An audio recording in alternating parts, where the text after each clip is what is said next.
Embora. Tranquilo.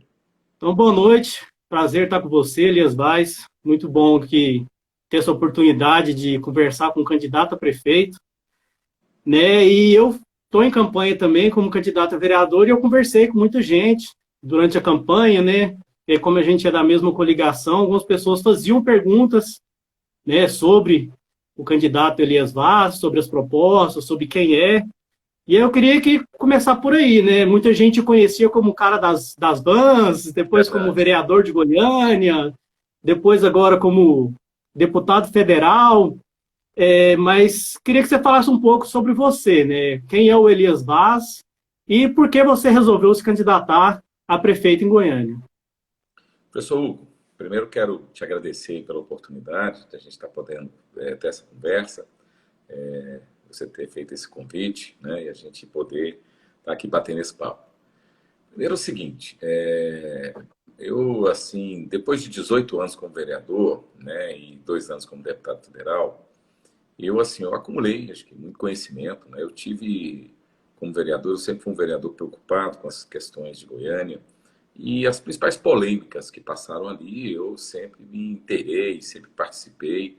E é claro que sempre numa lógica, às vezes que não é a lógica de quem está na estrutura de poder, né? Uma lógica, na verdade, de transformação, uma lógica de avançar nas políticas públicas, uma lógica de avançar, ter uma concepção progressista, né? Então, é óbvio que todos esses anos me deram um olhar, me deram condições de verificar onde é que estavam os principais problemas da cidade e eu me senti, né, na condição de disponibilizar o nome para a gente poder estar fazendo esse debate com a sociedade, né, que eu acho muito pertinente, né, sobretudo num momento que a gente vive, professor, que é uma situação onde o país passa por esse problema de ter um Bolsonaro como presidente, de toda a situação que nós temos hoje, né? Quer dizer, os retrocessos que nós tivemos, as frustrações aí com governos que deveriam ter tomado determinadas iniciativas, tomado determinadas medidas e não tomou.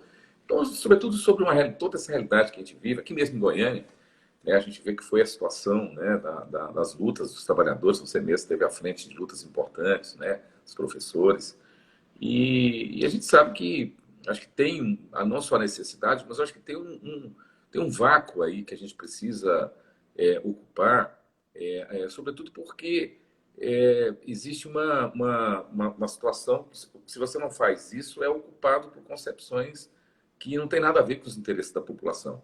Que eu acho que foi um pouco esse fenômeno do Bolsonaro, né? Essa coisa de eles têm conseguido ocupar espaços que eu acho que setores da esquerda acabaram não correspondendo às demandas históricas e acabou que esse discurso maluco, esse discurso, né, de ultradireita, esse discurso com uma base bem fascista, acabou ocupando essa questão dos anseios da sociedade em querer transformações, né?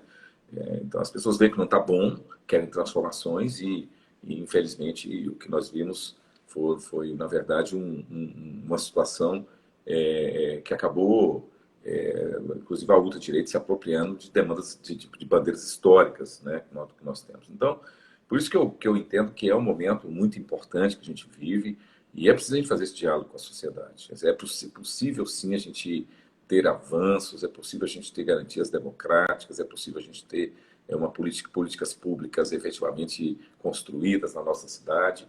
E foi dentro desse contexto que eu resolvi ser candidato a prefeito, certo? Eu não tenho dúvida que nós estando dentro da administração, com esse bloco de posições que é a rede, o PDT, né, o próprio PSB, nós temos condições de realmente exercer aí uma gestão que seja realmente de interesse público.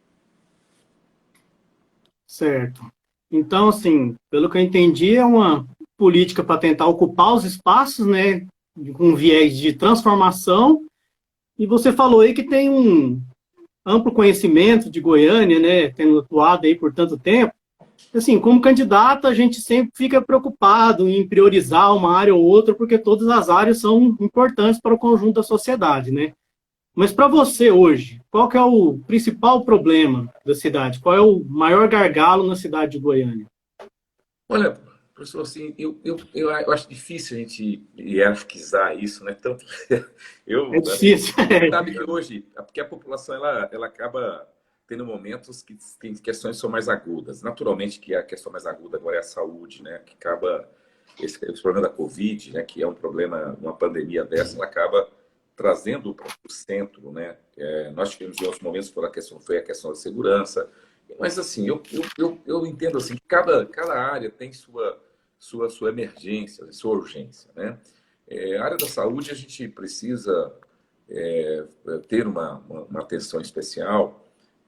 Assim, e algumas discussões estão sendo feitas. Primeiro, os ataques que o sistema de saúde tem sofrido, né?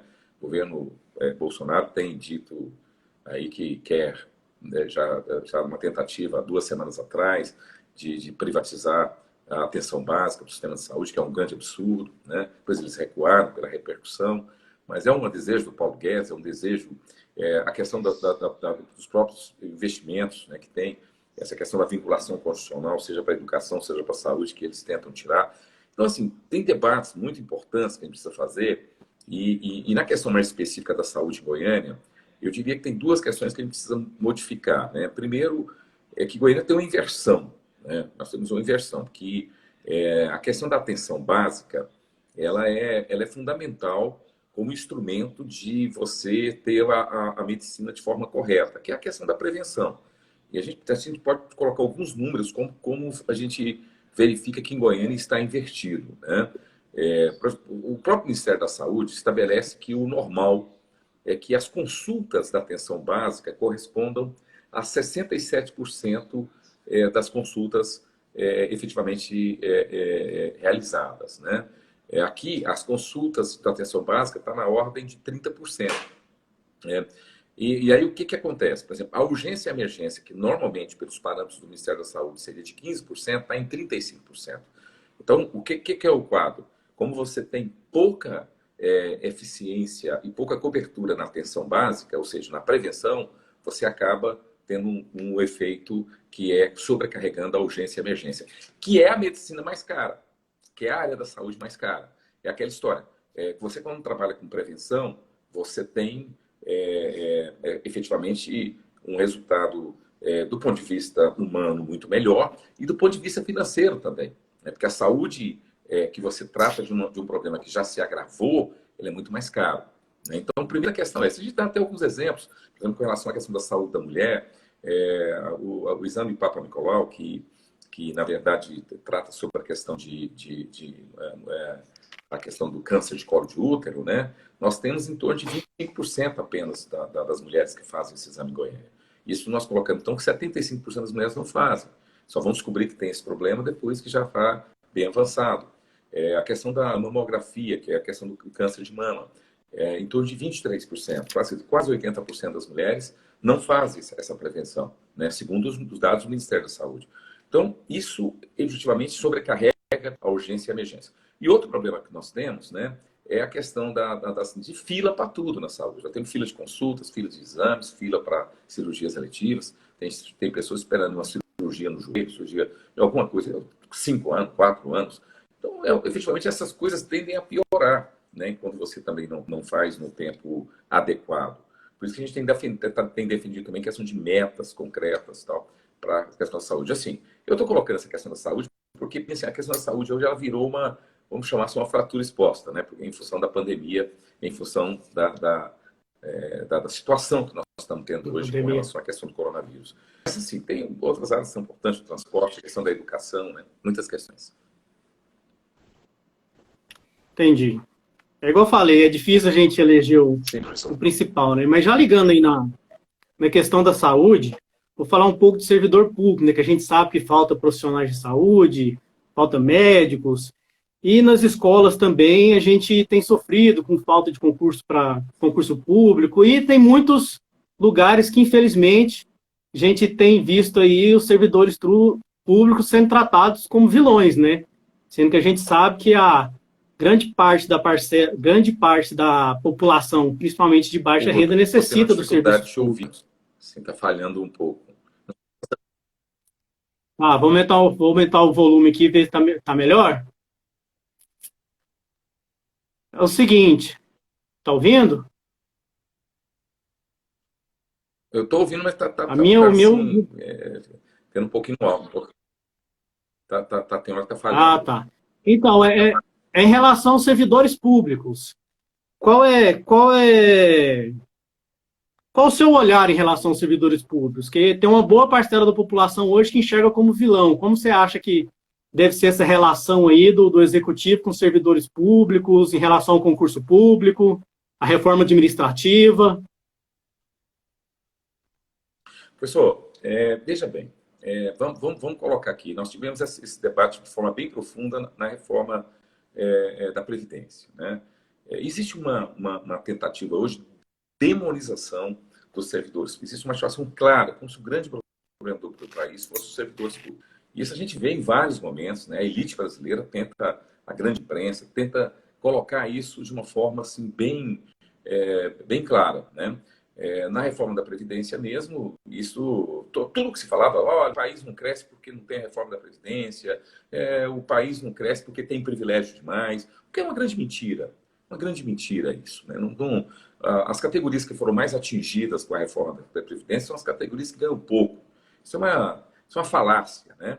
Agora eles vêm com a questão da reforma administrativa, mesma ladainha. Se não fizer a reforma administrativa, nós vamos ter um grande problema com o país, que o país realmente tem uma crise que é impressionante, o problema fiscal, o Brasil arrecada menos do que gasta.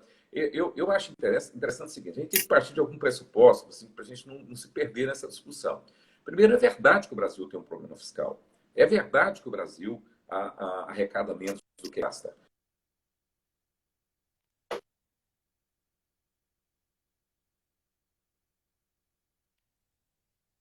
Opa, parece que falhou, parece que temos um probleminha. Elias, tá me ouvindo?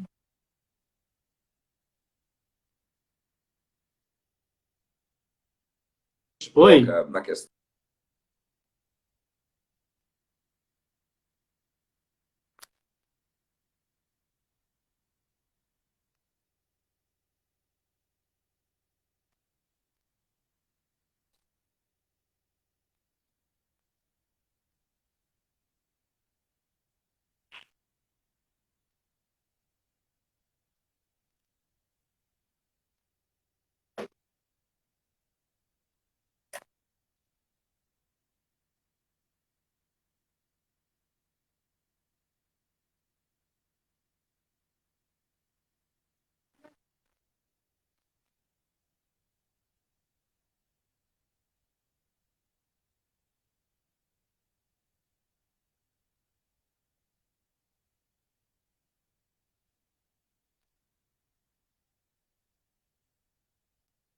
A culpa é dos trabalhadores. Então, não dá, né, para a gente esse tipo.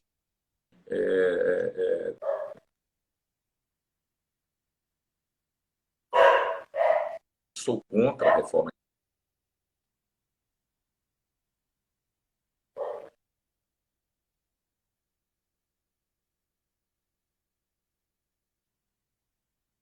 Né? Então, efetivamente, aceitar esse tipo de situação, entendeu? Então, eu, particularmente, as pessoas têm que entender que a reforma administrativa, ela não vai só tirar direitos dos trabalhadores, ela vai trazer um profundo prejuízo para a sociedade, porque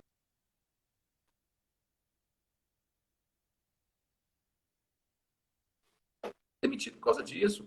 Um trabalhador que não aceitar um ato de corrupção de um prefeito vai ser perseguido e pode ser demitido por causa disso. Então, efetivamente, nós não podemos aceitar esse tipo de situação.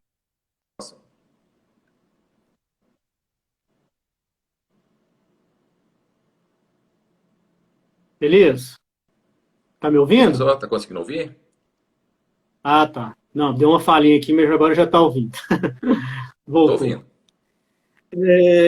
Então vamos lá, vamos começar a falar um pouco agora especificamente de educação, porque é minha área, né? Eu já fui diretor, já participei de várias lutas de educação. Você mesmo acompanhou em 2013, você estava na Câmara, quando a gente fez lá aquela ocupação.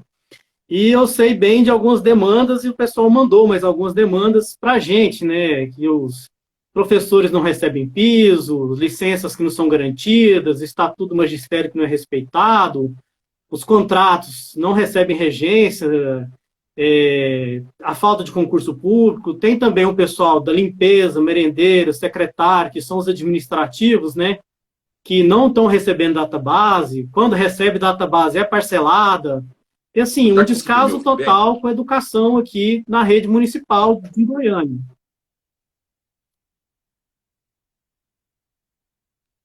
Tá me ouvindo, não?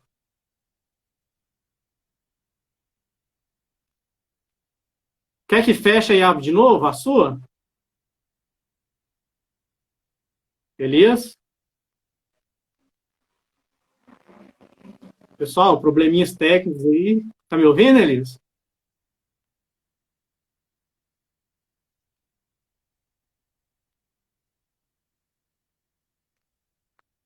Bem na hora de falar da educação, deu problema. Deixa eu já arriscar alguma pergunta aqui. O Elias já falou um pouco de saúde, né? Falou da questão do servidor público. E agora nós vamos entrar especificamente em educação. Deixa eu tentar te chamar de novo aqui, Elias. E a conexão tá boa, mas parece que a do Elias ele vai reiniciar. Deixa eu tentar chamar ele aqui e enviar uma solicitação daqui para ver se melhora.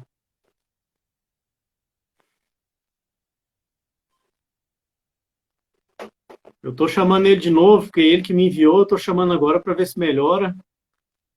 Ele deve estar tentando fazer algum teste lá, o papo tá bom, né? Então vamos continuar. Acontece mesmo. Aproveitar e mandar um abraço aí pro pessoal do Movimento Educação Legislativa, que está comparecendo aí. Enviou várias perguntas para estar fazendo com o Elias. Está ajudando aí na nossa candidatura a vereador e ajudando em outras candidaturas também. Opa, voltou.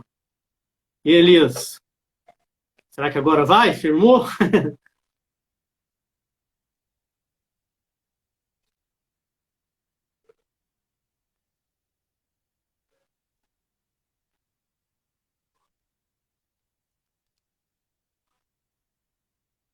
Elias, está me ouvindo? Parece que a sua conexão aí que está meio ruim.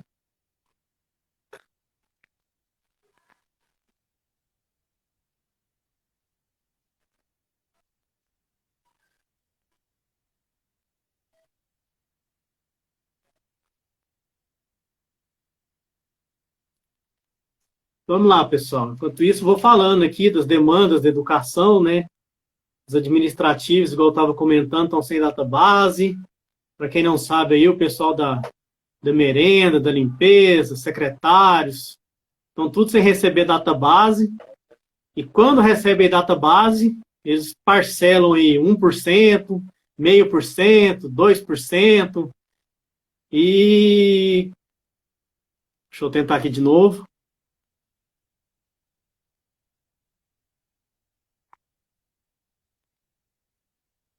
E ainda recebem esse valor abaixo da inflação, né?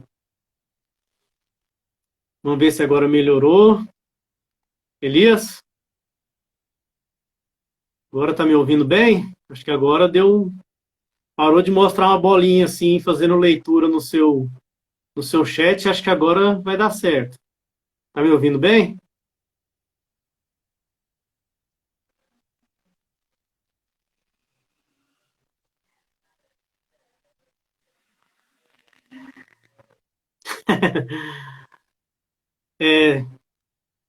Edson está comentando aí, ó, que o Elias deve estar usando o Wi-Fi das escolas, da rede municipal de educação, porque está caindo muito, Elias.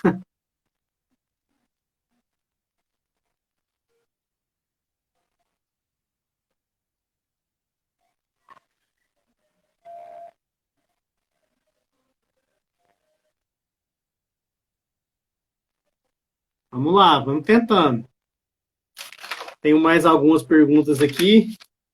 Ó, em relação aos administrativos aí, eu tenho uma proposta que vem desde 2013, viu? Se tiver algum servidor administrativo para vocês repassarem, proposta do auxílio locomoção ser estendido. ser estendido para os administrativos também, viu? Não só professor auxiliar, no administrativo também ter esse benefício. Opa, agora eu ouvi até um barulhinho, acho que agora vai, hein? Deu certo? Acho que agora vai. Elias, Deu acho que certo, agora não? deu certo. Deu certo, agora deu. Falando Aí bem tá na hora que a pronto. gente foi, bem na hora que foi falar de educação, eu descasco que a educação tá tanto que o negócio até deu problema. Verdade, verdade, verdade. Mas vamos lá, eu estava comentando um pouco aí da situação que a gente enfrenta na prefeitura, né? Inclusive fruto de muitas lutas, a gente conseguiu garantir alguns direitos, mas alguns são negados até hoje, né? E a gente vê que não está havendo uma valorização dos professores e dos funcionários administrativos também. E aí, tanto contratos quanto os professores administrativos, tem muitas reclamações nas instituições e muitas perguntas, né, de como o senhor, quanto candidato a prefeito, pretende valorizar a educação de uma maneira geral e os trabalhadores da educação, que sem eles a educação não funciona, né? Assim, eu acho que tem várias questões que a gente precisa estar discutindo com relação à educação. Primeiro, é óbvio que é a questão, não existe uma boa educação sem a valorização do profissional, que é mais do que o principal, né? É um negócio assim, fundamental você valorizar os trabalhadores, não só os professores, mas os trabalhadores, porque os administrativos também precisam desse reconhecimento. Nós precisamos, esse é um aspecto que a gente precisa trabalhar isso com muita consistência, né? Então, e uma coisa, você sabe disso, professor Hugo, e muitos trabalhadores reclamam não só da questão das condições salariais, mas das condições de trabalho, né? Às vezes as condições da sala de aula, as condições, quer dizer, é uma coisa que às vezes as pessoas não sabem, que a maioria das paralisações, das greves que nós tivemos dos professores, na pauta de reivindicações não estava só questões da categoria, mas sempre tinham ali várias questões que eram colocadas, que era a questão das condições de trabalho, que são fundamentais. Então, muita gente não sabe disso. A gente que vivia aquela luta, né, participou de perto, né, você que participou, inclusive, da liderança de várias lutas que nós tivemos aqui com essa categoria tão importante, a gente via claramente que essa coisa era um pouco mais ampla, né? Então, primeiro, assim, eu acho que a gente precisa fazer uma discussão muito consistente sobre essa questão das condições de trabalho, da valorização do profissional, do plano de carreira, uma série de questões que a gente precisa realmente azeitar isso, né, ter um tratamento bem com a devida importância que isso precisa. Mas, para além disso, eu acho que a gente precisa fazer uma discussão também, professor. Hoje eu recebi o depoimento da mãe, porque ela viu eu falando que eu fiquei até emocionado, porque eu li hoje esse depoimento dela, até pedi o telefone dela, e ela, assim, relatando os problemas do filho, né, que é a questão do sistema do ciclo. E a gente tem uma confusão com esse sistema. Esse sistema é um sistema muito interessante, né? Eu particularmente, quando eu estou colocando que a gente precisa dar uma melhorada, tirar algumas distorções, não significa que a gente tenha que dizer assim, o sistema do ciclo ele é ruim. Eu não vejo assim. Até porque, se a gente for olhar bem, quer dizer, o conceito de um aluno que, em vez de você ele reprovar, fazer um ano inteiro para repetir um ano, quer dizer, é um negócio meio maluco isso, quer dizer, é uma coisa, é um desperdício, é um prejuízo, é uma coisa que não... Então, essa coisa de fortalecer o conhecimento, né, aproveitar, ter uma carga maior sobre aquele aluno para que ele possa conseguir não ter essa questão de repetir o ano, me parece uma coisa muito interessante. Mas, infelizmente, assim, tem muitos casos que não é isso que está acontecendo. Hoje a secretaria não está nem aí. Aliás, pelo contrário, assim, parece que o professor é quase impelido. Se um professor falar que não, esse aluno não tem condições de passar para o próximo período, vira um grande problema. Você foi diretor de escola, você tem melhores condições para relatar isso. E aí fica uma questão só de número, né, de estatística. A gente tem, tantos alunos chegou até o sétimo ano, o oitavo ano, o nono ano, e assim, o resultado não é um bom resultado, né? Quer dizer, a gente tem, inclusive, eu estava pegando a questão dos resultados da prova Brasil de 2017, assim, se a gente pegar, por exemplo, sobre a língua portuguesa, no nono ano, apenas depois de 35% teriam um aproveitamento sobre a questão, por exemplo, da qualidade, né, de ser ser aceitável o conhecimento sobre a língua portuguesa, e apenas 15% sobre matemática. Então, assim, eu particularmente entendo que a gente precisa aprofundar, né, a gente precisa fazer aí uma revisão, né, ou a melhor adequação, ver onde é que está o problema. Claro que a gente quer construir isso como? Não é construir isso de uma forma assim, de cima para baixo, construir isso com os professores, ver o que está errado, ver o que precisa ser melhorado, construir isso com a participação da comunidade de uma forma geral, né? Que quem é que está no dia a dia, quem é que sabe dizer o que precisa ser melhorado. Então, para mim, assim, eu tenho uma questão que eu acho que são na educação hoje, que para mim ela é emergente, né? Assim, por tudo que eu acompanhei, eu tenho conversado dessa vez, agora mesmo nessa campanha, eu tive reuniões com um conjunto de diretores, a gente estava discutindo sobre isso, né? Eu tive com a associação dos diretores das escolas, teve uma reunião com um grupo até razoável de diretores, e eu fiquei muito preocupado com isso. Acho que é uma discussão também que acho que a gente precisa fazer. Eu queria até ver sua opinião sobre isso. Você tem uma experiência, né? Eu estou falando disso porque eu tenho, por exemplo, irmãos, né, que são professores da rede, tenho sobrinhos que são professores da rede.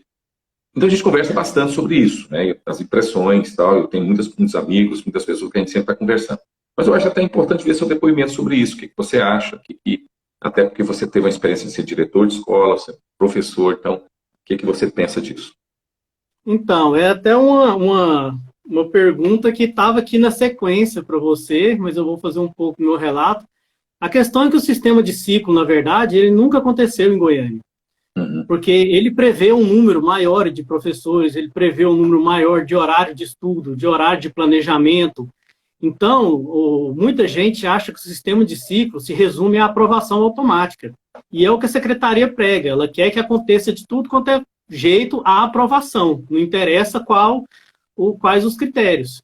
Então, assim, muitas vezes a ordem vem mesmo de cima para baixo e diz, tem que aprovar, tem que aprovar. E essa é a situação que a gente enfrenta na nossa realidade. E a gente tem um sistema que não funciona, que precisa ser melhor debatido, só que para isso precisa de investimento na educação. E a secretaria só realiza mudanças visando redução de custos. Inclusive, ela realizou várias mudanças agora, retirando a grade paritária, que é todas as disciplinas, né, assim, terem o mesmo valor, e fez várias outras mudanças a toque de caixa, visando redução de custos, sem estabelecer nenhum diálogo com sindicatos, com a categoria, com conselhos, nem nada. Então, a outra pergunta era sobre isso, né? Como você ia realizar essas mudanças, você meio que já respondeu dizendo que ia tentar dialogar com todos, com a comunidade escolar, para tentar realizar essas mudanças. Inclusive, a gente tem um sindicato novo, né, que é o SINCED, dentro da categoria, e que a secretaria não se dispõe a dialogar com esse sindicato, porque é um sindicato que é combativo, que enfrenta a secretaria, que discorda das posições da secretaria. Então, assim, o senhor se coloca à disposição, então, para estar com esse diálogo, com esse sindicato, com a comunidade, para estar em relação, discutindo em relação a essas mudanças na rede, né? Essas mudanças não vão acontecer mais a toque de caixa, né?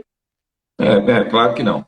E assim, o que eu penso, primeiro assim, o meu compromisso com essa questão é de fazer uma reflexão coletiva sobre essa questão do ciclo, né? Quer dizer, eu tenho, acho que a impressão que eu tenho é essa que você disse. Então, exatamente essa discussão. Quer dizer, existe uma farsa hoje estabelecida. A secretaria, na verdade, faz uma coisa hoje que só tem estatística, só tem números. Quer dizer, me parece uma coisa criminosa, né, porque você está tirando o direito de um jovem ter o conhecimento. Passar de ano, isso não é ter direito. Direito à educação é direito ao conhecimento. Então, se uma pessoa está passando de ano sem conhecimento, se um jovem, se um adolescente está passando de ano sem conhecimento, isso é criminoso. Isso não tem nada a ver com garantia constitucional, que está dizendo a Constituição. Direito à educação não é direito a passar de ano. Então, eu acho muito, muito interessante isso que você está falando. Quer dizer, Na verdade, o sistema cívico não é aplicado. Esse que é o problema. Acho que até essa frase eu achei que é até mais contundente, né? O problema que nós precisamos fazer é que esse conceito realmente ele aconteça de verdade. Então, acho legal essa sua observação, né? E a gente precisa fazer isso de forma conjunta, né? Tipo, com as lideranças, né? Você sabe do respeito que eu tenho ao Sinced, né? Eu sempre procurei ter um diálogo com o sindicato, eu sempre reconheci. O sindicato, quem tem que dizer se o sindicato representa ou não, não é a secretaria, são os trabalhadores. Né? Quem escolhe quem os representa não é, o prefeito, ele pode escolher o secretário. Né? Então, isso é problema dele. A secretária, o secretário. Agora, quem escolhe o sindicato na verdade, a categoria, e a gente tem que saber efetivamente respeitar sobre ter o respeito, né, à posição da categoria. Então, eu sempre disse isso. Aliás, eu em todos os momentos ali na Câmara Municipal, quando nós tivemos manifestações lideradas pelo Sinced, eu sempre fui um que reconheci e defendi a legitimidade desse sindicato. Por quê? Porque é um sindicato forjado na luta, forjado pelos trabalhadores. Né? Isso não tem que se discutir isso. Né? Isso aí é um direito que qualquer categoria profissional tem. Né? Então, para mim, nós vamos estabelecer diálogo, sim, e vamos reconhecer as entidades que, de fato, representam a categoria. Né? O que a gente não pode fazer é sair procurando sindicato pela conveniência. Né? Quer dizer, porque tem um sindicato que ele é menos combativo, mais maleável, vamos dizer assim, aí é com ele que eu vou discutir. Eu tenho que discutir com quem representa a categoria. É isso que é fundamental. Eu acho que, para te responder, a nossa gestão pode ter certeza que a nossa interlocução será total, até pelo respeito. Eu tenho dito uma coisa, viu, Hugo, que é o seguinte, eu estou muito tranquilo nessa campanha, porque diferente de um cara igual o Vanderlan, que fala que vai dialogar com os trabalhadores, mas votou a favor da reforma da Previdência, votou a favor agora dos salários ficar congelados até o final do ano que vem, entendeu? Então, diferente dele, né, diferente do MDB, que lá no Congresso também votou a favor da reforma, eu não. Tudo que eu estou falando aqui foi o que eu sempre fiz. Então, o que eu estou falando que vou fazer depois, tudo que eu fiz como vereador, como deputado federal, só olhar minhas ações. Eu nunca votei nada contra o trabalhador. Então, isso é um princípio que eu tenho. Então, quer dizer, agora, esse pessoal que fala assim, não, o Vanderlan mesmo fala assim, não, eu vou dialogar, eu vi um programa eleitoral dele, parece uma maravilha. Eu fiquei falando, esse cara é bom demais, vai dialogar mesmo, né? Só quando foi senador, agora, acabou de falar, vou votar a favor da reforma da Previdência, acabou de votar o congelamento do salário dos trabalhadores até o final do ano que vem. Então, é assim, entendeu? Então, agora vem que ter um discurso e a prática é outra. Não dá, né? Inclusive, você falou que escolhe secretário de educação, fizeram essa pergunta também.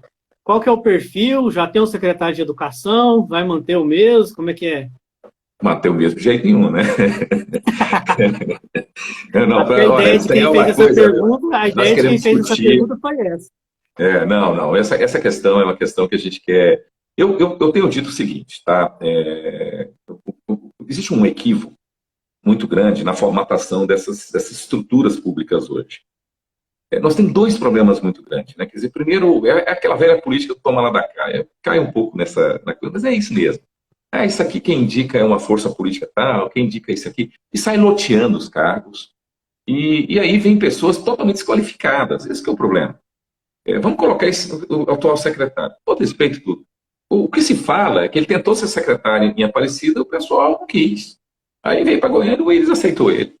Entendeu? Então, assim, é um negócio que a gente tem que ter um cuidado, assim, de colocar pessoas, assim, basicamente, pessoas que compreendem das políticas públicas, certo? Efetiva. Não adianta só entender, por exemplo, de saúde.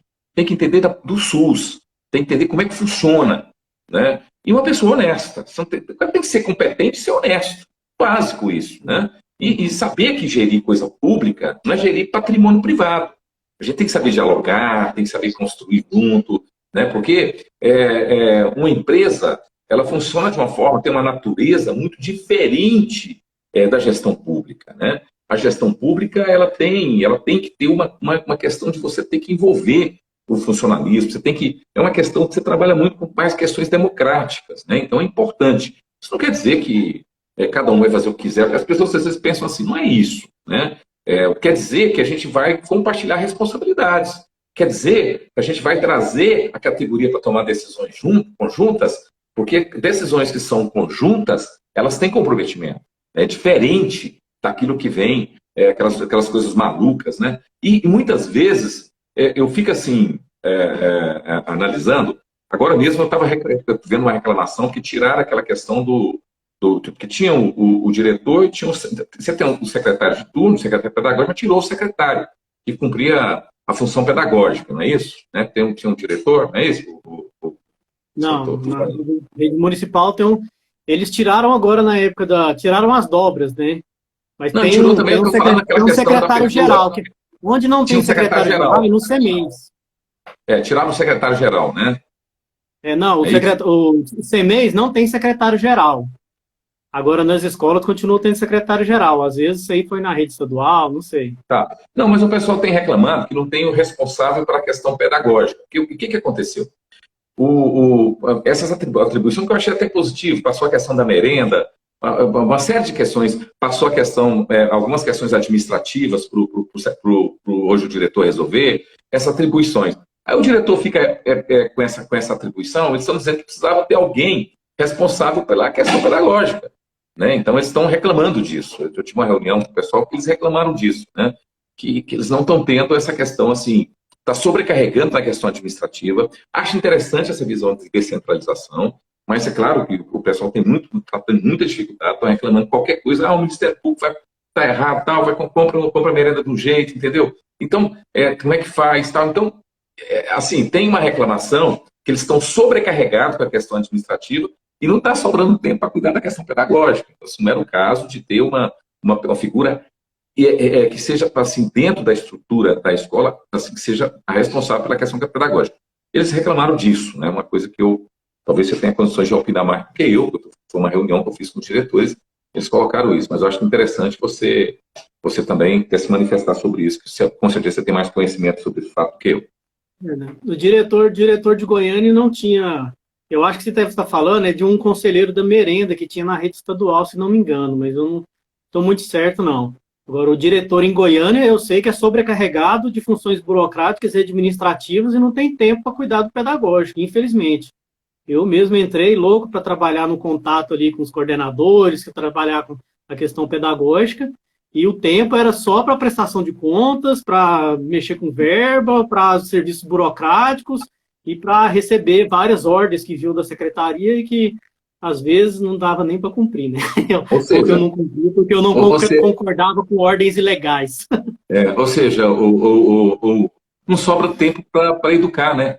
Não sobra tempo para tocar a questão da educação, né? Entendeu? Não sobra tempo para discutir o problema da educação, entendeu? Então, o diretor de escola ele tem que se envolver com o pedagógico, ele não é só um administrador, senão colocava alguém formado de administração pública, ou qualquer pessoa, não, tem que ser alguém que tem entendimento pedagógico. Exatamente, entendeu? Então são questões assim, mas o que eu vejo isso? É que a estrutura da secretaria toma decisões e parece que não tem diálogo, só vem de cima para baixo. E não houve, por exemplo, não tem uma interlocução realmente verdadeira para tentar saber o que as pessoas, quais são os melhores caminhos para serem tomados. Eu estou dizendo isso porque a gente conversa com a base, né? Conversa com as pessoas. Por exemplo, quando você tem uma conversa com a secretaria, você vai ter uma visão. Na hora que você vai conversar com os diretores que estão lá no dia a dia, a visão é outra. Você vai ver que os problemas são inúmeros e o pessoal está patinando. Quer dizer, por quê? Porque não tem, porque a secretaria parece que ignora os problemas. É como se os problemas não existissem. É um negócio absurdo, é uma coisa assim que parece que não querem ouvir, sabe? Porque tantas coisas assim que a gente vê que repete nas escolas, quer dizer, que se fosse o problema de uma escola, você fala, não, isso aqui é um problema isolado. Mas não é assim, né? Quer dizer, é um problema que nós temos em várias escolas e tal. Né? E assim, o que eu quero dizer é o seguinte, na questão da educação, assim, eu não sou dono da verdade, né? Eu acho que um prefeito, ele tem que ter um rumo, uma direção. Então, qual é a direção? Valorizar os trabalhadores, valorizar a situação dos trabalhadores. A direção que nós temos, o rumo que nós temos, ter uma melhor aprendizagem. Né? Não está legal essa coisa como está funcionando no ciclo. Então, o rumo que a gente tem que ter é assim, nós vamos ter que melhorar. Entendeu? Daí a gente vai sentar e ver o melhor caminho. Mas é com muito diálogo, com muita discussão. Eu não vejo caminho. Isso para mim não é decreto que resolve isso. Não, não acredito. Não acredito. Eu acho que isso Certo. é debate, é reflexão e é envolvimento dos trabalhadores nessas soluções. Outra questão que é corriqueira, né, para candidatos a prefeito, é que são mais de 6 mil crianças, né, fora dos CMEs, fora das creches, e já teve candidato aí prometendo construir 84 CMEs, já teve muita promessa nesse sentido aí, não foi construído nem 10. E a Secretaria Municipal de Educação hoje, né, a atual gestão, tentou resolver o problema enfiando crianças de educação infantil dentro das escolas, sem a mínima estrutura, e também com a tal das salas modulares, que eu não sei se você já foi em escola que tem alguma, é um container, que tem lá alguns equipamentos, um container que até divide um pouco as opiniões, tem gente que acha que é bom, tem gente que acha que não presta, principalmente a longo prazo, diz que é algo insustentável. Então, assim, qual a sua proposta? O senhor pretende manter aí essas salas modulares? Qual a sua proposta em relação a esse déficit, esse grande déficit de vagas aí em CMEs para Goiânia? Bom, primeiro que isso precisa ser resolvido e precisa construir a quantidade de CMEs necessária, né? Eu não tenho dúvida disso, né? Isso para mim é a questão da palavra prioridade, né? Eu fico imaginando quantos CMEs daria para construir um viaduto desse foi construído. Eu não estou dizendo que o viaduto não é importante.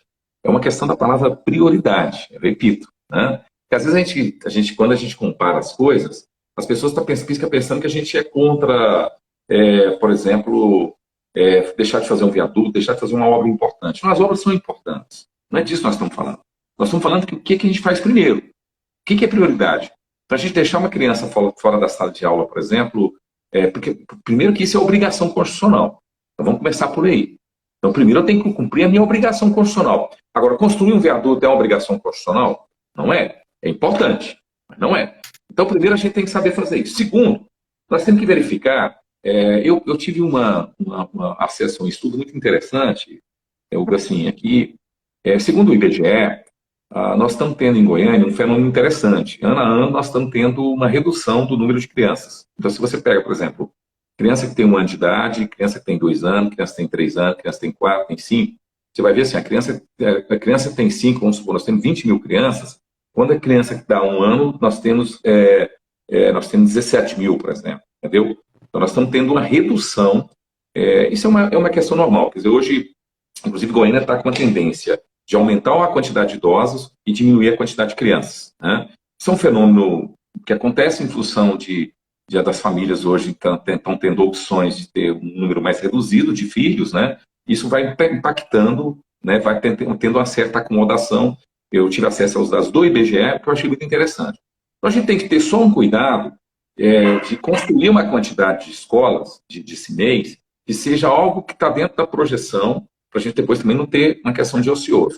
Talvez a única coisa que justifique, talvez você está para trabalhar com uma filantrópica, alguma coisa assim, num período, que eu digo assim, de uma mediação daquilo que é transitório, né? Porque é aquilo que você pode fazer uma projeção e dizer que naquele momento a gente vai ter uma quantidade de crianças, mas que daqui 4, 5 anos, pelo aquilo que é projetado no IBGE, vai reduzir, é a única situação que a gente pode ter a solução provisória. O restante a gente tem que buscar uma solução que seja consistente, né? E para mim, esses containers não é uma solução consistente. Ela é uma solução para trabalhar. Vamos dar outro exemplo? Eu vou reformar um CMEI. Me parece razoável você ter um container para funcionar no local, né, ali do lado, tal, até que você reforme. Agora, para resolver problema de vaga, eu sinceramente não posso concordar, eu acho que isso não é um bom caminho. Tá? Então, ele é uma situação, por exemplo, bem interessante assim, para você fazer, como eu disse, uma reforma de uma escola. Quer dizer, a gente sabe que toda reforma tem um transtorno. Então, vamos considerar os containers como um transtorno, né? Mas, assim, até fazer a reforma adequada. Agora, para ser o método para resolver, aí a gente fica imaginando se não tem algum interesse desses containers, que tem situação de compra disso, ou aluguel, se não vê se não tem outros interesses que não são os pedagógicos, que não são o interesse das crianças. Aí a gente fica até desconfiado dessa situação. Inclusive, precisava da Câmara dar uma investigada nisso, né? É verdade, é verdade. Mas vamos lá, uma pergunta um pouco polêmica, né? Que vamos ver como é que muita gente na própria educação tem não tem posição formada em relação a isso, mas gostaria de saber a sua opinião em relação ao retorno às aulas agora. Você acha que é possível?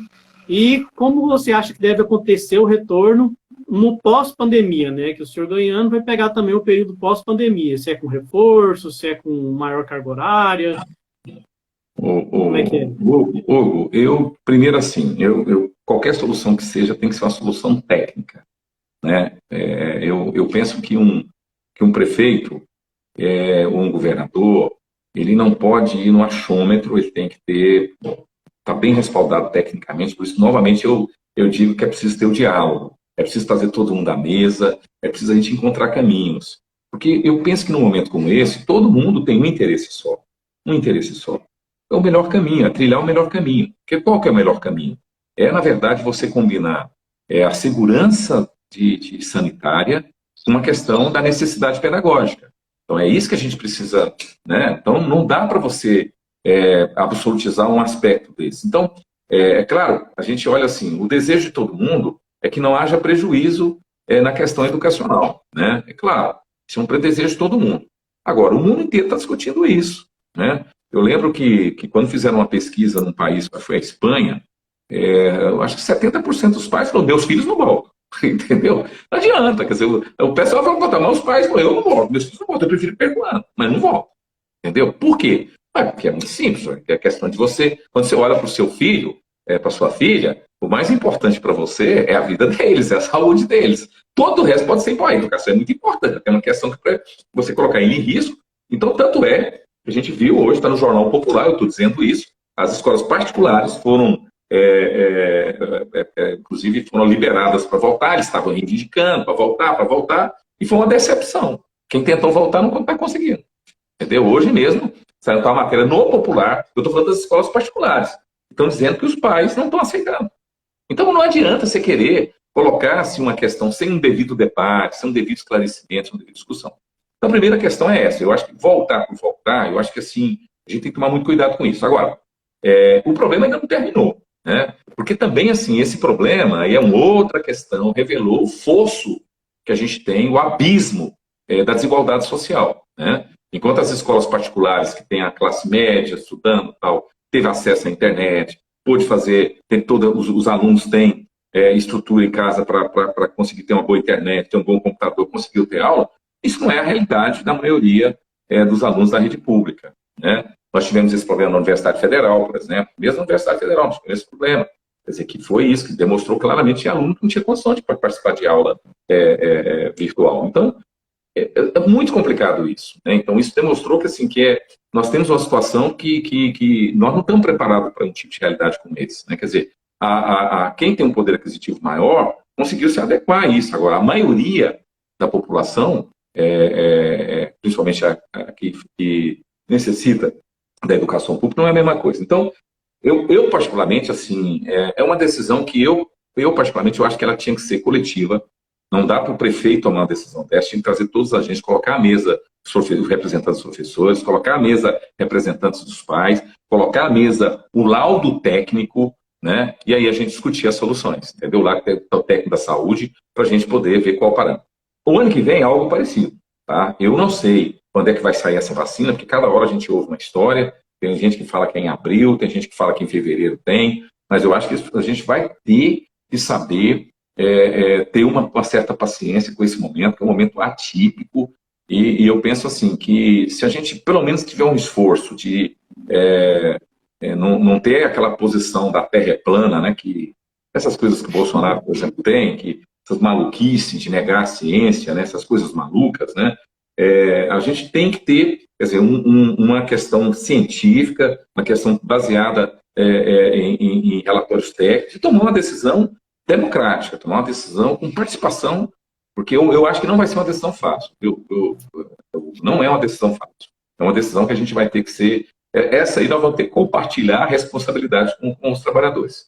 Acho que a gente tem que estar todo mundo na mesa para tomar uma decisão, seja ela qual for, com os pais, para a gente ter as responsabilidades de forma conjunta. Certo. Em relação à cultura, Elias, tem os espaços culturais aqui em Goiânia, muitos estão abandonados, não estão devidamente utilizados, E os projetos de arte, cultura, geralmente, de esporte também, geralmente não chegam na periferia, né? Então, assim, o senhor tem alguma proposta em relação a isso, da cultura atingir também as partes mais periféricas da cidade? Como o senhor pensa a cultura aí na cidade? Bom, aí você tocou na sua pergunta, você já colocou o que exatamente eu penso. Eu acho que o investimento na cultura ele tem que estar vinculado à questão da periferia, à questão do acesso, entendeu? Eu vou te colocar o seguinte, por exemplo, eu acho que a cultura tem que estar muito vinculada à questão da educação.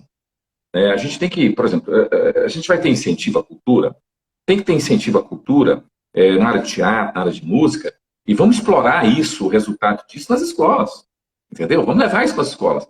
Eu, por exemplo, eu fico olhando essa orquestra sinfônica de Goiânia. Essa orquestra sinfônica, quem é que assiste isso?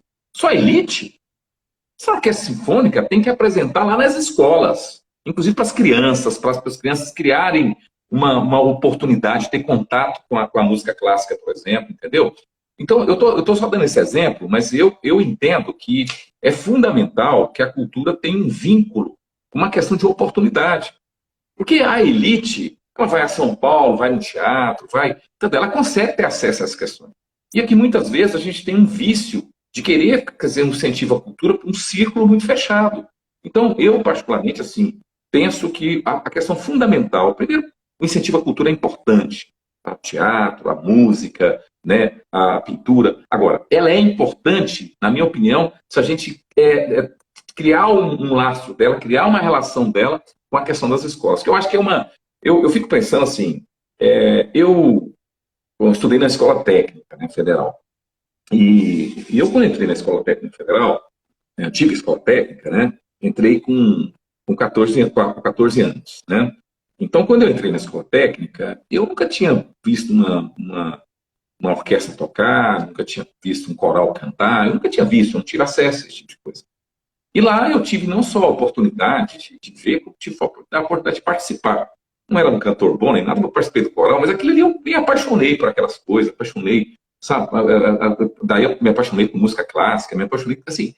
E foram coisas assim que eu tive acesso com 14 anos. Eu fico pensando assim, a maioria da juventude não tem isso, ou não tem essa oportunidade. Então, eu penso que a gente precisa, realmente, a questão da cultura, eu acho que ela faz muito sentido se a gente trazer a cultura, sabe, para as escolas, trazer a cultura basicamente para a periferia, sabe? A gente incentivar, vamos fazer um investimento na área tal, mas assim, qual é a contrapartida? A contrapartida é apresentar nas escolas da periferia, a contrapartida é a gente levar isso para os jovens da periferia, para que eles tenham contato. Eu tenho certeza que se jovens tiverem contato com o teatro, com a música, a gente vai descobrir muitos talentos aí, viu? Muita gente que está aí, que não teve a oportunidade sequer de saber, né, despertar uma sensibilidade que às vezes ela nunca teve a oportunidade. O esporte também, né? Eu sou professor Também, de educação física. mesma coisa, o esporte é a mesma coisa, entendeu? Deixa eu te contar uma experiência. Na questão do esporte, eu estava conversando com o presidente do Atlético e até levei aquela discussão de caça-talentos, que a gente quis levar alguma coisa uma opção de fazer umas escolinhas conveniadas. O Atlético andou fazendo isso com a prefeitura. O Atlético não queria ganhar nada com isso, era uma coisa que a única coisa que o Atlético ganha, na verdade, é tá divulgando o clube e tal, entendeu? Ampliando questão de torcedores, porque entra na escolinha dessa, acaba criando uma paixão e tal. Normal. A prefeitura, por um problema formal, disse que cortaram, não explicaram direito para eles, tal, eles estavam com umas 4 escolinhas. E deixa eu te falar uma coisa muito interessante. O Atlético é o único clube que está trabalhando em periferia. O Atlético está ganhando tudo nas categorias de base. Está ganhando tudo. Sabe por quê? Porque as outras escolinhas, quem está entrando é só classe média. É só quem tem dinheiro para pagar. E o Atlético está com uma política de tentar levar isso para a periferia. Aí o presidente do Atlético, Eduardo Batista, está dizendo, Elias, nós estamos ganhando tudo. E nós estamos ganhando tudo porque nós estamos dando oportunidade para os meninos lá da periferia que são bons, que jogam bola, que são bons, que precisam de oportunidade. Agora, eles não têm dinheiro para pagar um ônibus, eles não têm dinheiro, não tem ninguém para levar eles na escola, na escolinha, não tem oportunidades. Então, como o Atlético criou essa relação lá, está buscando esses meninos e eles estão formando uma boa base. Então, eu estou só te dando esse exemplo, né? Quer dizer, você como professor de educação física, essa coisa que a gente podia estar construindo, né? Eu estou falando isso, o futebol para mim é um deles, porque o esporte é muito mais amplo, tem muitos esportes interessantes e a gente pode trabalhar. Quando a gente viu que na Olimpíadas, por exemplo, resultados de medalhistas lá foram contar histórias deles, que foi apenas uma oportunidade que tiveram e acabaram ganhando medalhas. Então, quer dizer, a gente precisa, assim, trabalhar bem isso, né? Quer dizer, é você ter uma lógica de levar esse tipo de iniciativa, né, para a periferia, para largar essa história. Um centro olímpico ali, igual o governo do estado fez, é muito interessante. Mas quem é que frequenta aquilo? Quem é que tem oportunidade para frequentar? Não dá conta nem de sair lá da periferia e vir para cá, isso não adianta, isso é irreal. Nós temos questões que são concretas para as pessoas poderem, para as crianças, adolescentes, terem realmente oportunidade. Certo. Estamos caminhando aí para o fim da live, mas tem mais algumas questões aqui que foram enviadas. É que o aterro em Goiânia está próximo já do final da sua vida útil e as cooperativas que fazem reciclagem não têm estrutura e recebem uma miséria, né? Então, como resolver a questão do lixo em Goiânia ou como fazer de Goiânia uma cidade sustentável? Né? Olha, essa questão do aterro sanitário é uma questão assim, muito séria. Né? Primeiro que, assim, assim, a gente fica vereador há muito tempo, eu lembro de uma empresa, essa empresa é uma empresa da Europa, ela quis fez uma proposta para a prefeitura para gerenciar o aterro sanitário em troca apenas para vender a energia que hoje, eu não sei se você sabe, ali é o tempo inteiro queimando ali aqueles gases metano ali, que inclusive comprometendo a questão da camada de ozônio. E eles queriam apenas pegar essa energia e vender energia elétrica, converter isso em energia elétrica e vender. E falou assim, olha, por isso a gente cuida do aterro, damos um outro tipo de tratamento para o aterro e tal. Eu lembro que uma empresa, na época circulou aqui em Goiânia isso, uma empresa, parece que portuguesa, e me parece que eles cuidavam, inclusive, da cidade de Barcelona, do aterro de Barcelona, lá na Espanha. Então, assim, e parece que tinha uma outra cidade importante também da Europa. Então, assim, é uma empresa que tem know-how e tal, entendeu? E eles não conseguiram. Quer dizer, é um negócio que eu não consigo compreender. Eu falo assim, que a gente já tinha que ter mudado essa tecnologia do aterro sanitário há muito tempo. Né? Isso é uma tecnologia totalmente ultrapassada. Né? Isso é uma coisa que... Esse aterro sanitário está sem licença ambiental há 10 anos. Não tem licença ambiental. Esse aterro sanitário não foi impermeabilizado, que geralmente o aterro se impermeabiliza antes de construir. Tem uma série de problemas nesse aterro sanitário. Então, é uma coisa absurda que vem passando de administração para administração, que significou negociatas com empresas antigas, inclusive, que fizeram a gestão desses aterros. Então, uma situação muito complicada. Então, nós precisamos realmente enfrentar essa situação. E uma das formas de enfrentar a questão do aterro sanitário é a questão da destinação do lixo que tem potencial de ser reciclado. Então, uma boa parte do lixo, ele tem potencial. E tem estudos que colocam, se você colocar até a questão do lixo orgânico, né, pode chegar até 80% de ser reciclado. Tem esse lixo seco, que aí é um percentual menor, pode ser 30% mais ou menos, mas se você pegar, inclusive, o lixo orgânico para fazer adubo e tal, então pode chegar até 80%. Nós precisamos realmente trabalhar isso. Eu já acompanhei muito esse trabalho, eu conheço a realidade desde a primeira cooperativa que teve aqui, foi a Coprec, lá da Dom Fernando, foi uma iniciativa até da Igreja Católica e tal, que foi, inclusive, liderada quem organizou foi o Washington Novaes, que, inclusive, nós acabamos de perder ele esse ano, é um grande jornalista ambientalista, uma figura fantástica, foi ele que ajudou, inclusive, a montar essa estrutura da Coprec. E era um negócio muito interessante, eles fazem telhas lá, muito interessante o processo deles lá. Agora, você sabe por que isso nunca avançou de uma forma bem consistente, sempre as cooperativas tiveram problema? É porque cooperativa, vou falar claramente, porque cooperativa não paga propina para político vagabundo. Eu falo, é isso, entendeu? Esse é o problema, porque essas cooperativas não dão retorno para político vagabundo. Então, eu falo, por isso que elas nunca tiveram o devido cuidado. Porque teve uma época que a gente conseguiu fazer que a cooperativa ficava mais barato do que pagar para a empresa o lixo ir para ela. E a prefeitura preferia pagar para as empresas. Só tem uma coisa que justifica isso, meu amigo, é porque está pegando propina. Não tem, eu já denunciei esses povos aí, essas relações da Coburg e tal, há muito tempo. Então, esse é um problema.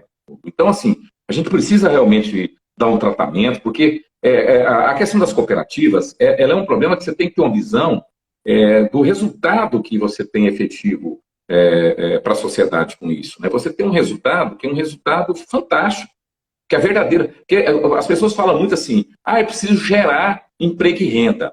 Mas gerar emprego e renda não basta. Nós temos que gerar distribuição de renda. E a cooperativa, ela gera distribuição de renda, porque toda a riqueza ali que ela é gerada, ela é distribuída pelo conjunto dos trabalhadores, sempre tem alguém que está acumulando.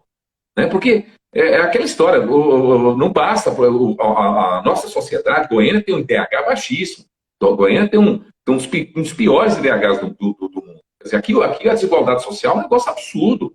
Então, se a gente não tiver um olhar, né, para a gestão, de ter iniciativas que a gente promova a distribuição de renda, quer dizer, se a gente tiver sempre essa mesma lógica de concentrar a riqueza na mão de poucos, a gente não vai ter uma sociedade legal, a gente não vai ter uma cidade legal para se viver. Esse é um problema. Então, eu não tenho dúvida, essa questão das cooperativas de reciclagem é uma bandeira que a gente defende. Inclusive, eu vou essa semana, provavelmente, eu não sei se é na quinta ou na sexta, reunir com algumas cooperativas que eu quero, inclusive, falar sobre isso na imprensa e tal, porque é um tema que eu já há muito tempo acompanho e tenho uma convicção de que a gente precisa dar uma atenção muito especial para esse tema. Então, Elias, tem uma questão um pouco polêmica aqui agora, mas foi mais de uma pessoa que me fez essa pergunta. Eu fiquei pensando se faria ou não, mas eu acho que é bom. É até uma oportunidade para você esclarecer isso, né, para os seus eleitores, para quem te conhece, quem conhece a sua história, que é se tem alguma relação, se você tem alguma relação com Carlinhos Cachoeira. Não, me perguntaram isso e eu não sei. Tem alguma relação? Deixa eu te falar uma coisa. Eu conheci o Carlinhos, né, como muita gente conhecia ele, como era um cara de jogo de bicho, né, jogo do bicho, né, que ele mexia com o jogo de... E eu conheci, nunca tive nada com o Carlinhos do ponto de vista de interesse. O Carlinhos nunca falou nada comigo, qualquer coisa, assim, de pedir qualquer coisa para mim, nunca pediu nada, nunca... Até porque eu era vereador, não tinha nada também que o interessasse, porque o problema maior dele era um problema da questão que envolvia a Secretaria de Segurança Pública Estadual. Eu conheci, né? Só isso. Para você ter uma ideia, faz 10 anos que eu não falo com ele, não tenho, entendeu? Eu apenas conheci, conversei algumas vezes com ele, aquelas gravações, pra você ter uma ideia, eu nunca falei com radinho com ele, eu sempre, as vezes que eu falei com ele, foi por telefone mesmo, eu tinha um contato com ele, eu tinha alguns amigos que eram amigos em comum dele, porque meus amigos eram amigos dele. Então, assim, não tenho nada, né, com relação ao Carlinhos, né? Se é pecado conhecer uma pessoa que fez coisa errada, tenha sido meu pecado. Agora, eu nunca fiz nada de errado, tanto é que passaram-se todos esses anos, as gravações mostraram isso. Aliás, pelo contrário, naquele episódio do Mutirama, eu não sabia, tá? Ele tinha interesses no Mutirama, tá? E tem as gravações que revelaram que ele fica pé da vida comigo, porque fala para uma outra pessoa, pô, Elias fez lá uma denúncia contra o Mutirama, um negócio lá, e ele tinha um interesse lá. Eu nem sabia, ele nunca teve esse tipo de liberdade comigo, nunca falou, também se falasse, acho que ele sabia que eu não ia adiantar nada, entendeu? Que eu ia fazer a denúncia do mesmo jeito. Então, aquela denúncia que eu fiz do Mutirama, por exemplo, ele tinha interesses lá, e na verdade, contrariou os interesses dele, e milhões, inclusive, que eram na relação que ele tinha com o contrato lá, da questão da obra física, porque tinha a obra física e dos brinquedos, eu fiz as duas denúncias, né? Então, prova de que eu não tenho nenhuma situação assim com ele, é que eu fiz a denúncia, aí eles pegam a gravação ele reclamando, né? Pô, ele se arrebentou comigo e tal. Mas ele nunca teve coragem de falar isso para mim. Até porque se ele falasse, eu acho que ele sabia da minha reputação, sabia da minha posição, sabia que eu ia falar para ele que, ó, meu amigo, você me desculpe, mas eu defendo aqui interesse público, não defendo interesse de ninguém que interesse escuso, não. Então, não tenho muita tranquilidade, assim, eu conheci, até te agradeço por ter feito essa pergunta, porque isso é uma questão que, se você quiser me condenar por ter conhecido ele, tudo bem, eu vou aceitar a crítica. Agora, nunca fiz nada de errado, até porque eu acho que o Carlinhos escolhia as pessoas que ele pediu alguma coisa para fazer errado. Eu acho que, comigo, ele nunca nem arriscou falar nada, até porque eu acho que ele sabia que não adiantaria nada falar alguma coisa comigo. Beleza. Tem mais duas perguntinhas aqui, uma que acho que é bem a sua cara, né? Já que surgiu aí no transporte alternativo, pediram para perguntar. A velha pergunta, qual a solução para o transporte público em Goiânia? Se as vans seriam parte dessa solução ou não, se hoje já não resolveria, qual sim, seria... As vans podem ser sim uma solução, e o que é o problema do transporte público em Goiânia? Isso é um assunto que eu estudei muito, tá? É um assunto que, claro, eu participei da luta do transporte alternativo, é um assunto que eu participei de debates, eu li muita coisa para nível nacional, né? Então, qual é o problema da questão do transporte público em Goiânia? O transporte público em Goiânia, ele virou um problema de uma relação empresarial de empresas com consumidor. Então, é o usuário do transporte e a empresa. O poder público é omisso. As empresas fazem o que querem e o poder público faz de conta que não tem nada a ver com isso. Essa é que é a realidade do transporte público em Goiânia hoje. Primeiro, o transporte público tem que ser uma política pública. Significa que o gestor tem que assumir o seu papel, coisa que essa CMTC hoje é uma piada. Isso é uma piada, isso é uma ficção. Isso não existe. Entendeu? Você não faz de conta. Se você for lá na CMTC, você vai ficar com dó deles. Eles não têm estrutura nenhuma. O negócio é feito para não funcionar. Entendeu? Então, o primeiro problema é esse. O segundo problema, qual é a proposta que eu estou colocando? Primeira coisa, esse negócio do caixa, quem arrecada hoje são as empresas. E a minha defesa é que a arrecadação tem que vir para o poder público. O poder público vai. Porque a gente fica aquela discussão, as empresas estão ganhando dinheiro, as empresas não estão ganhando dinheiro. Não interessa, quem vai ver o que está arrecadando é o poder público. Então a arrecadação fica na mão do poder público. Segundo, o pagamento não ser feito mais por passageiro, ser feito por quilometragem. Por que eu defendo essa mudança? Muito simples, né? Porque hoje as empresas, como recebem por passageiro, elas recebem na lógica, da seguinte lógica, né? Que quanto mais passageiro tiver, mais é interessante para elas. Agora, a lógica passa a ser diferente. A própria empresa vai falar, não, eu quero pôr o maior número de viagens possível. E para mim não interessa se anda com 5 passageiros ou com 50. Eles vão ganhar por quilometragem. Eu quero mudar essa lógica. Essa é a minha posição.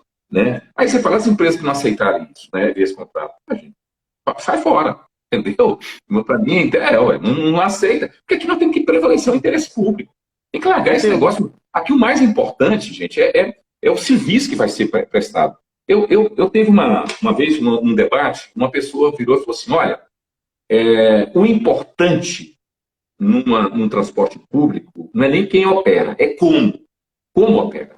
Entendeu? Então nós temos que definir a forma que nós queremos o transporte. Entendeu? Se não querem, meu amigo, vamos atrás de quem quer. Agora, não dá para o transporte continuar funcionando desse jeito. Tá? E tem algumas lógicas que são importantes. Aí você fala assim, mas pode ser um transporte de qualidade na mão do poder público, vai ter que colocar dinheiro para isso. Olha, gente, se for ter que colocar, então coloque. Entendeu? Pelo menos aí não tem esse negócio de falar que está dando dinheiro para a empresa. Vai colocar porque o transporte funciona bem. Não tem essa história. Eu tenho defendido, né, que tem um conceito mundial que a gente fala o seguinte, que democrático é você fazer o transporte individual subsidiar o transporte coletivo. Isso é um conceito que tem em Paris, em Londres, até em Nova York, em todos os países do mundo que o transporte público funciona bem, tem esse subsídio. Porque um transporte que, às vezes, a qualidade muito boa, por exemplo, vamos pegar Copenhague mesmo. Copenhague parece que a subsidiariedade é de 60%. Então, o transporte ser muito bom, você pode ter um problema que a tarifa pode ficar muito cara. E aí eu estou falando de uma situação, não tem nada a ver com coisa para a empresa. Na minha tese, a arrecadação é para a prefeitura. Então, não tem essa coisa de lucro para a empresa e tal. Estou falando, mas pode ficar muito caro. Então, aí a gente tem que ter os mecanismos, que é parquímetro, né? Quer dizer, criar mecanismo para... já teve discussão de colocar uma taxa no IPVA, sei lá. Tem que criar caminhos, porque o transporte individual ele tem que ajudar, até porque o problema do transporte público ele é um problema de mobilidade urbana. Nós só vamos ter um trânsito bom se o transporte público funcionar bem. Senão, todo mundo vai querer ter carro, todo mundo vai querer ter moto, ninguém vai querer usar transporte público. E aí vira um caos o trânsito. Então, ele beneficia também o trânsito. O dono de um carro ele tem que compreender isso. Aquela de classe média fala, mas por que eu vou ter que pagar parquinho, então eu vou ter que pagar alguma coisa para ajudar o transporte público? Sim, ele vai pagar porque é importante, porque o transporte público ele é estratégico numa concepção de mobilidade urbana eficiente. Né? Então, essa discussão nós vamos fazer. Tem que largar esse problema do transporte público. Se a empresa não quiser, o poder público assume, sei lá o quê. Mas o que não dá, efetivamente, para a gente continuar com essa relação, de uma relação empresarial. Transporte público não é problema de empresa. O problema do transporte público é problema de cidadania. É problema de política pública. E nós precisamos realmente fazer com que isso aconteça em Goiânia. E eu quero dizer, nenhum candidato a prefeito tá colocando essa discussão, né? O governador do estado lava as mãos. Hoje, eu dou um exemplo, eu falei isso no debate, teve um momento aqui que nós temos a CDTC, que é a Câmara Deliberativa de Transporte, que é o órgão poderoso, e o presidente dessa Câmara era o próprio governador. Não, era o governador, era indicado pelo governador. Aí, na época, o Marconi mandou um projeto para a lei e falou, não, vou passar para o Paulo Garcia. O Paulo Garcia, não quer não. E ninguém queria se apresentar para a Câmara Deliberativa, né? Aí depois passou a lei, aí colocaram um rodízio. Aí o Paulo Garcia foi, depois era o Marguito. O Marguito era prefeito de Aparecida, fazer um rodízio com o prefeito de Aparecida. O Marguito ficou 1 ano sem tomar posse. Não quis tomar posse. Então, assim, a Câmara Deliberativa só reúne para discutir aumento de tarifa. Pelo amor de Deus, é uma vergonha. Quando você falar que a Câmara Deliberativa vai reunir, você fala, ih, tá bem aumento de tarifa. É a única pauta que eles sabem. Eles nunca vão discutir qualidade de transporte, não vão discutir para rever a situação do transporte. Então, não dá. Então, eu digo, eu tenho coragem para enfrentar isso. Entendeu? Eu tenho coragem e tenho, assim, compromisso em enfrentar esse problema do transporte. Só se reúne para tentar aumentar os lucros, né? Só isso. A verdade é essa. Então, a última pergunta a Câmara de Vereadores, né, vai ter a gente espera que tenha uma renovação grande aí, né? Eu tentando ser candidato, nós temos outros candidatos aí da coligação também. Tem pessoas aí ligadas à educação, saúde, tem pessoas, às vezes, da região noroeste, de outras regiões. Pedi para perguntar qual é a relação, qual a atenção, como você vai conseguir lidar com a Câmara de Vereadores, qual é a maneira como você vai trabalhar aí com a Câmara. Bom, primeiro eu quero desejar que a gente coloque na Câmara realmente pessoas que tenham histórico de comprometimento com a luta do povo, como você, viu? Você é uma pessoa que eu tenho certeza que será um excelente vereador, né? Eu tenho certeza que você tem aquilo que é a essência, né?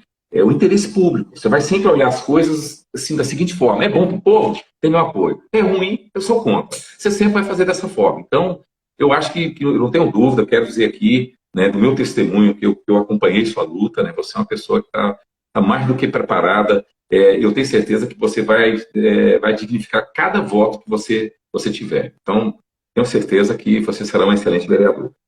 O que eu penso que a Câmara tem que fazer é cumprir seu papel constitucional, né? A Câmara tem que fazer leis e fiscalizar os atos do Executivo. Eu quero que a Câmara me fiscalize. Eu quero que a Câmara fiscalize o trabalho de cada secretário. Eu quero que a Câmara veja se o dinheiro público está sendo aplicado de forma correta, se as políticas públicas estão acontecendo de forma correta. Entendeu? É isso que ela tem que fazer. Não tem que entrar nessa história de política de toma lá da cá. Chega lá, vai me arrumar uns carguinhos aí, que aí eu voto tudo que você quiser aqui. Comigo não vai ter isso. Tá? Não vai ter. Não tem esse tipo de concepção. Eu acho que você tem que valorizar o vereador no outro aspecto. Chega lá, por exemplo, um vereador que defende os professores e fala assim, olha, eu quero aqui, você, Hugo, eu quero fortalecer a educação em Goiânia. Eu falo, então vamos conversar e vamos procurar melhorar a questão da educação. É legítima a sua bandeira, vamos tentar fazer isso. Isso é legítimo. Você está lutando por uma política pública. Aí, então o Hugo agora virou uma grande liderança na educação, que ele conseguiu melhorar muito, ajudar a melhorar muito a educação. Bom, aí é um caminho correto. Agora, o que não dá é para a gente, na verdade, lotear a prefeitura. Um indica um diretor de saúde não sei da onde, o outro indica o diretor da limpeza lá na Comurg, outro indica, sinceramente, isso aí, na minha administração, não vai existir. Não vai existir. Quem vai assumir cada cargo, ou vai ser por mérito, você entendeu? Colocar uma forma que as funções de confiança elas sejam ocupadas basicamente por servidores de carreira, pessoas que realmente tenham se destaque na sua competência, sua capacidade, ou vai ser por critério realmente de técnico. Não tem outra forma. Tá? Nós não aceitamos esse tipo de posição. Então, eu quero ter uma relação de muito respeito com a Câmara Municipal. Foram 18 anos, eu sei que um vereador pensa, mas eu sei também que é possível a gente estabelecer um diálogo interessante com o vereador, porque o vereador também, ele pensa muito na reeleição dele. Todo vereador pensa. Agora, a gente tem que mostrar para o vereador que a reeleição dele não está vinculada a ele ter estrutura, pedaço do poder, né, para ele fazer politicagem. Né? Ele tem uma boa relação com a sociedade, né, para que ele coloque a discussão das políticas públicas, coloque que elas sejam eficientes. Quer dizer, eu acho que é isso que a sociedade quer que o vereador faça. Então, eu acho que é uma questão da gente saber calibrar bem isso.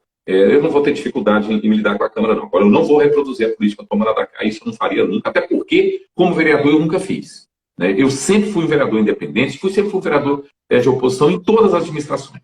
Exatamente. Então, é possível sobreviver assim? Claro que é. Né? Porque a população, eu fui vereador, fui reeleito, fui eleito 5 vezes, fui eleito uma vez, depois mais 4, né? Reeleito 4. Então, como vereador, depois como deputado federal. E sempre sendo assim. Agora mesmo, o governo Bolsonaro quer distância de cargo. Estou lá para dizer o seguinte, olha, Bolsonaro vem com essa história maluca dele, que é contra o povo, pô, bater de frente, não tem conversa. Entendeu? Se tiver alguma coisa boa, vai contar com o meu apoio. Agora, se tiver coisa ruim, vai meter pela frente. É assim que a população quer que o representante se posicione. Não é dizer amém, vou lá, negocio carguinhos, né? Que muitos políticos fazem é isso, negociam os benesses, e aí eu vou passar por cima de tudo que eu acredito, não vou fazer isso. Então, eu acredito que os vereadores têm que ter essa postura. Lutem pela sociedade. É isso. Entendeu? Então, a gente vai ter uma relação boa, não tem problema. Vou respeitar muitos vereadores, mas nessa condição. Agora, condição de que falar, não, eu quero cargos, quero isso, não. Isso aí, na minha administração, não vai existir. E é por isso que a prefeitura está lotada de comissionados, né? Muito cabide de emprego espalhado por aí, e tem vereadores que se perpetuam no poder aí por meio desses cargos, né? Muitas vezes. Exatamente, exatamente. Pois é, Elias. Passamos, acho, de 1 hora já de live. Já Tá bom. contamos os probleminhas técnicos, né? Foi ótimo a nossa conversa. Mas agora, para encerrar, venda seu peixe aí. Fale aí seu número. Olha, primeiro... Se despeça do pessoal, apesar que o pessoal já te conheceu bem aí, conheceu as propostas. Mas se despeça do pessoal aí, deixa seu último recado. Pessoal, primeiro eu quero mais uma vez te agradecer pela oportunidade de a gente ter esse bate-papo.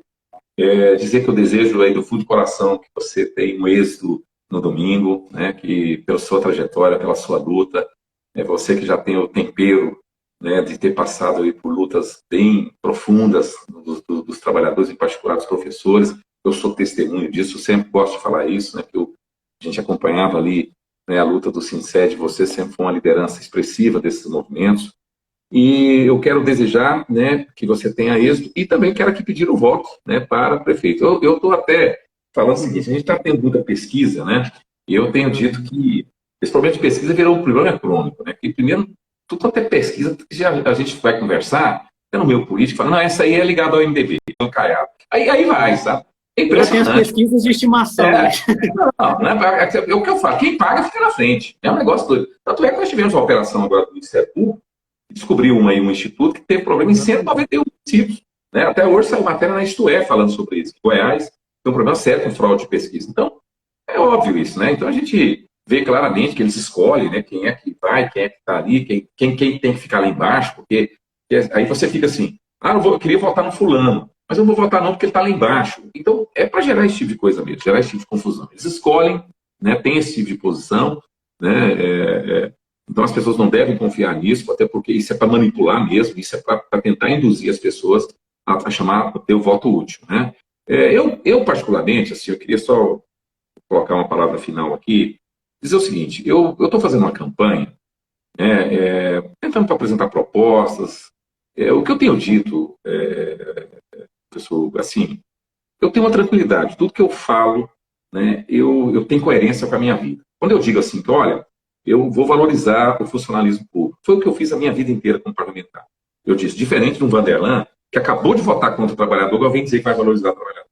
Então eu tenho para dizer isso. Quando eu falo que vou combater a corrupção, a vida inteira eu denunciei. Quem denunciou aquele esquema de merenda fui eu, vocês lembram, na educação? Foi matéria até na Globo Nacional, tal, entendeu? Foi nós que denunciamos aquele esquema. O povo estava roubando, a administração do PT estava roubando merenda. Quem rouba comida de criança, para mim, eu não sei nem o que falar. Né? Que eu costumo dizer que 90% da população carcerária do CEPAG não tem coragem de roubar comida de criança. Entendeu? Para não dizer que tipo de gente que rouba comida de criança. Então, quando a gente fala que vai combater corrupção, eu tenho uma história sobre isso. Né? Quando a gente fala que vai lutar por justiça social, a minha vida inteira foi assim, eu sempre quando voto, qualquer coisa, seja no Congresso, seja na Câmara. Então, assim, as coisas que eu estou falando, quando eu falo a questão do transporte, eu tenho uma história de luta do transporte. Então, assim, quando a gente fala as questões aqui, tudo que eu estou falando, eu tenho uma coerência com a minha vida. Eu não estou falando nada diferente do que eu já fiz. Então, é diferente. Hoje eu vejo candidatos que tiveram no poder, seus partidos tiveram no poder aí, quando tiveram não fizeram. E agora vem dizer que vão fazer. Né? Eu até fiz uma questão de falar para a Adriana, falei, Adriana, você está falando de diálogo, o diálogo que você vai ter foi o que o seu partido teve com os professores, quando eles ocuparam a Câmara Municipal? É aquele tipo de diálogo? Eles tiveram que ficar lá quantos dias dormindo lá para abrir um diálogo? Vocês nem dialogar sem dialogar. Eu tive que falar isso para ela, porque fala uma coisa, mas na hora da condução é outra, entendeu? Então, o que eu estou dizendo aqui é que assim, tudo que eu disse com muita tranquilidade. Tudo que eu tenho defendido com muita tranquilidade, porque tem a ver com o que eu penso, que é construir realmente uma Goiânia que seja mais justa. Assim, eu acho que a palavra melhor que a gente pode colocar é uma cidade mais justa. A gente tem muita injustiça, muita. E a gente precisa buscar justiça social. Isso é fundamental. Então, eu quero aí pedir o voto, né, nas eleições agora no próximo domingo, para que a gente possa realizar esse sonho. Porque eu tenho certeza que não é só meu. É um sonho de muitas pessoas que dedicam suas vidas para construir um mundo melhor. É isso aí. Muito obrigado pela oportunidade. Obrigado, Elias. Bom te ouvir. Boa entrevista.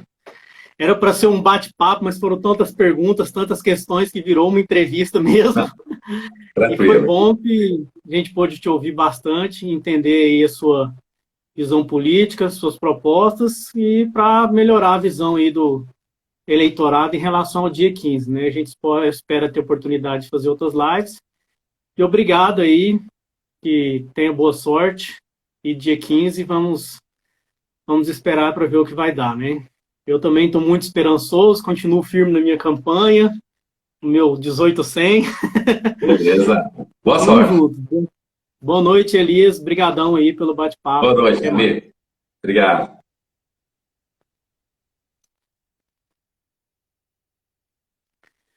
Então, pessoal, acabamos de encerrar a live com o candidato a prefeito Elias Vaz.